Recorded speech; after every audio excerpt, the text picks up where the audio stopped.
أهلا بيك، أنا يوسف، ودي قناتي اللي هتسمع فيها بودكاست مختلف اسمه كلمة ونص.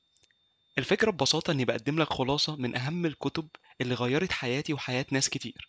بس مش هحكي لك الكتاب كله، أنا هنا عشان أكلمك عن أهم فكرة أو اتنين من الكتاب، بس يكون فيهم معنى حقيقي يلمسك ويحرك فيك حاجة ويفتح لك باب تفكير جديد.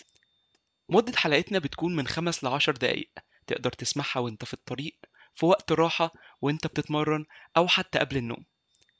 هنتكلم عن تطوير الذات، العلاقات، العادات، وحتى الدين والفلسفة.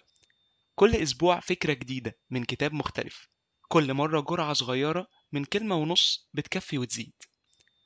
لو انت من القراء أو حتى بتستمتع بملخصات الكتب، لو نفسك تبدأ تغيير في حياتك، لو بتحب تسمع حاجة ليها معنى تعرفك أكتر عن نفسك وعن اللي حواليك، اشترك في القناة واضغط على الجرس عشان توصلك الحلقات أول بأول. ويا سلام لو تكسب ثواب وتشارك البودكاست مع اللي بتحبهم، وتساعدني نوصل الكلمة للي محتاجها. كلمة ونص من الكتب للحياة.